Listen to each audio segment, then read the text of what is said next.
Vamos começar agora.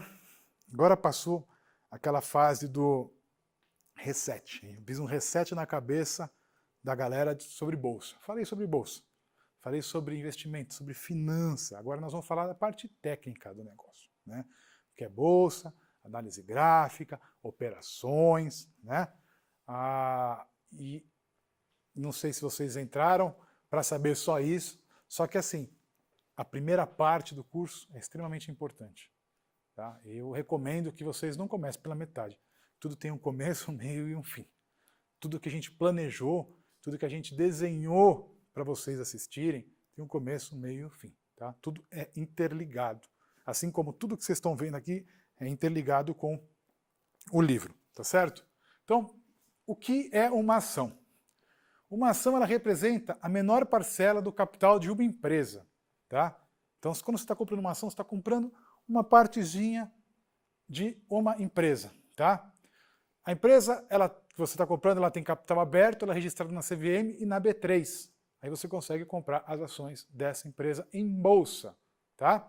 Você pode comprar essa ação para participar dos lucros da empresa, para se tornar sócio, para, enfim, votar, né, nas decisões dessa empresa, ou simplesmente para você especular. Investidor ou trader, né?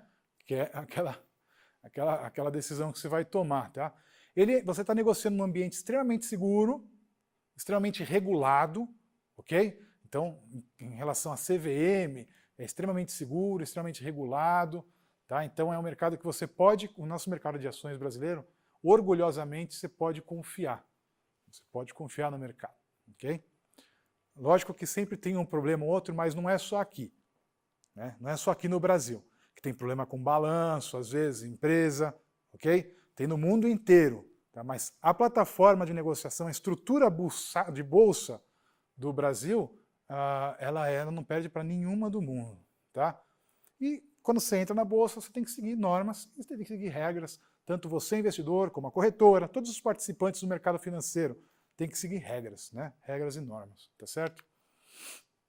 Aí, por que uma empresa abre capital? Né? Por que ela abre o seu capital?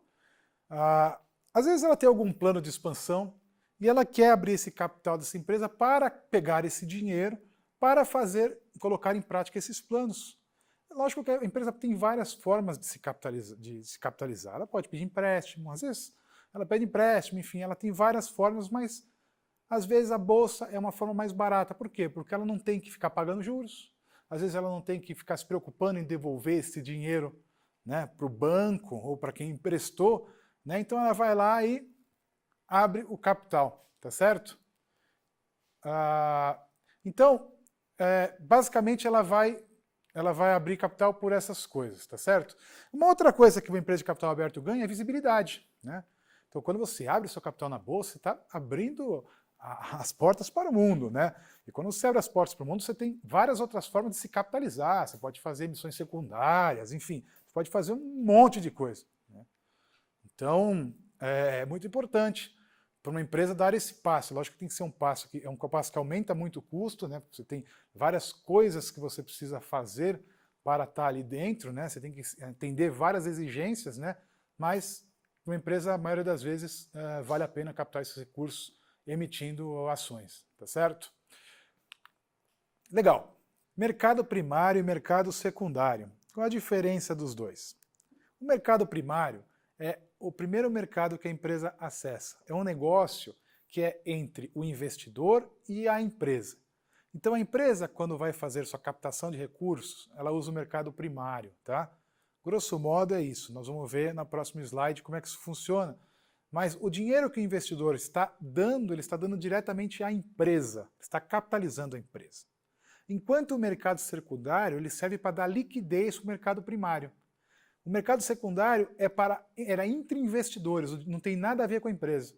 Eu compro a participação de uma pessoa que está me vendendo e vice-versa. A gente vai trocando a participação. Então, a pessoa que entrou no mercado primário, ela precisa sair quando ela quiser e ela vai sair pelo mercado secundário. É o mercado secundário que dá a liquidez para o mercado primário. Tá?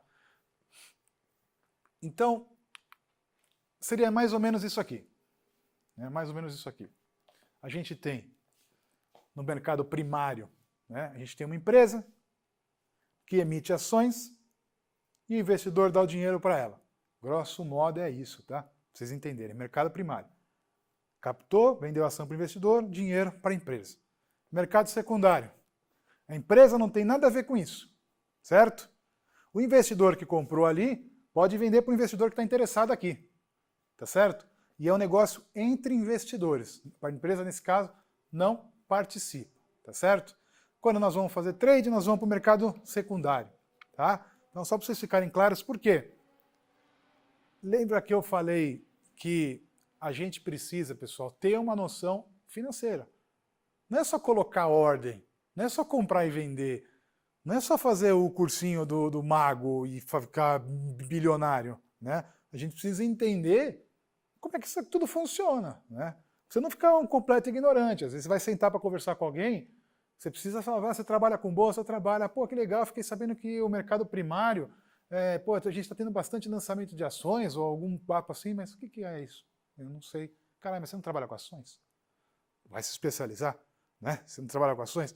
Você tem que se especializar. O engenheiro não ficou na faculdade? O médico não ficou na faculdade? O trader não tem que estudar? Tem que estudar, porra. É isso, vamos lá.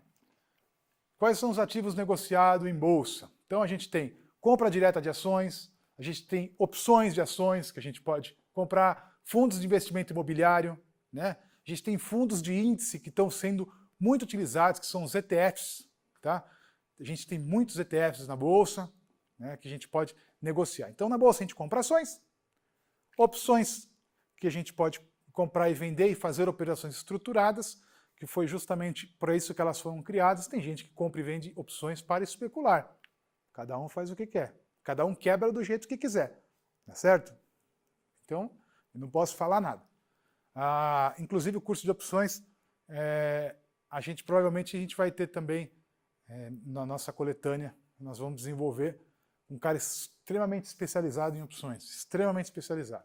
Um cara muito bom em termos de estratégia de opções. Para mim, do país, é o melhor que tem. Tá? É um grande amigo meu.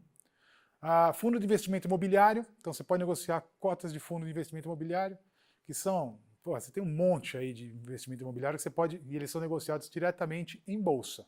E os fundos de índice são fundos que refletem um conjunto de um índice em especial. Então, BOVA11, por exemplo, que vai refletir as ações do Ibovespa, então o gestor tenta refletir essas ações, tá, do fundo, então você vai comprar esse fundo diretamente na B3.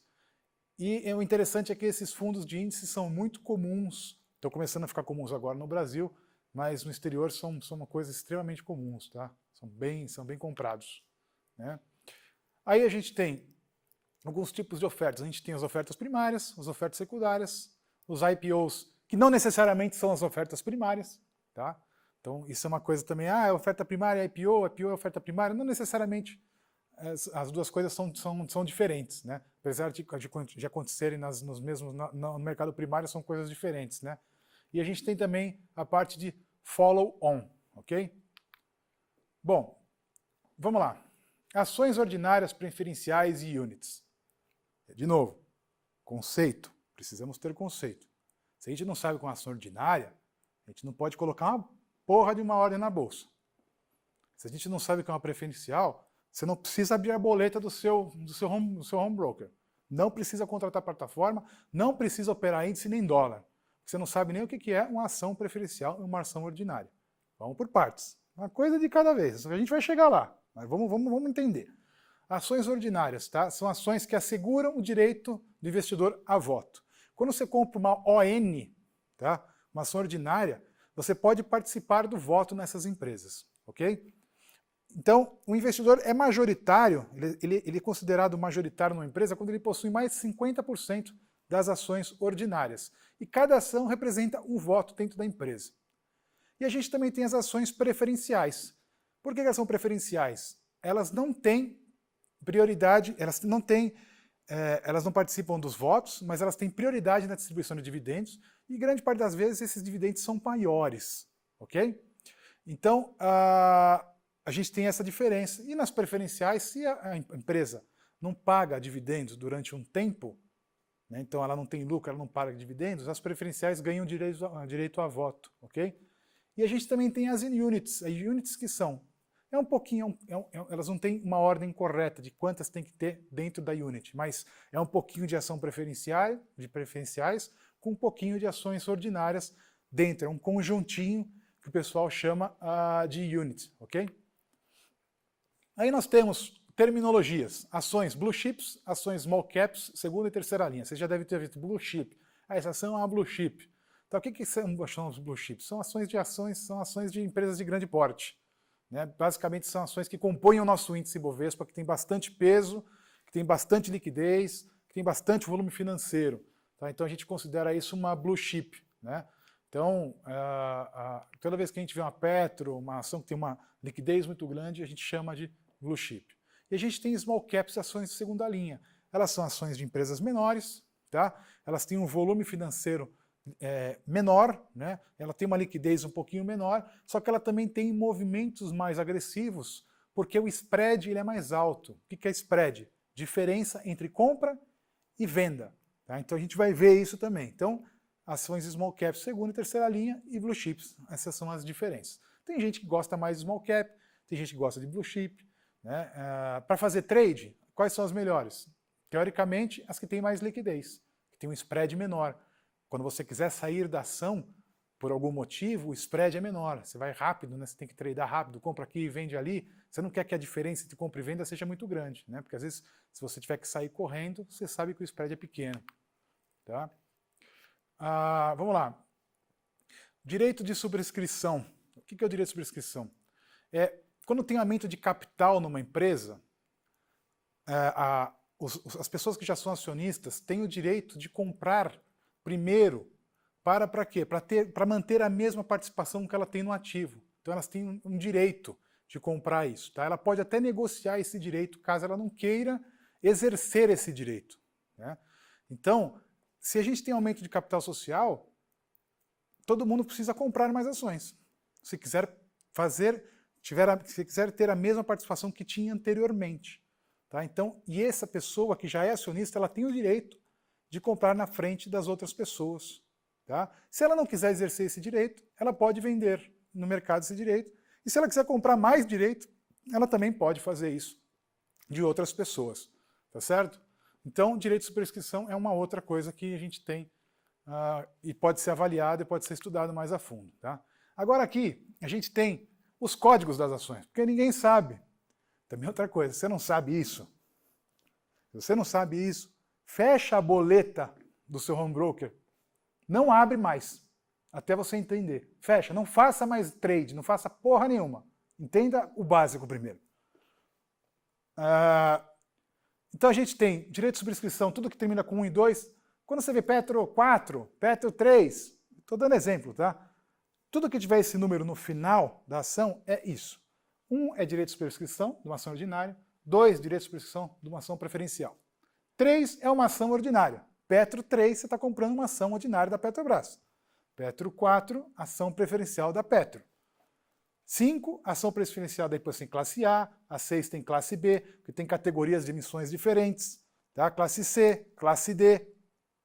Aí você tem recibos de subscrição, que é 9 e 10, e você tem units e BDRs, que são categorias 11, tá certo? Então, se você não sabe o básico, não adianta você querer fazer o avançado. Você botar uma boleta, você abrir uma ordem no mercado, é o avançado. Vamos para o básico primeiro. Isso aqui você precisa saber, ok? Decorem isso, é importante vocês saberem. Tá? Mas isso aqui rapidinho você faz, porque a maioria aqui não tem. A gente tem mais 3, a gente tem mais 2, a gente tem mais A11. Tá? O resto dos números a gente quase não tem.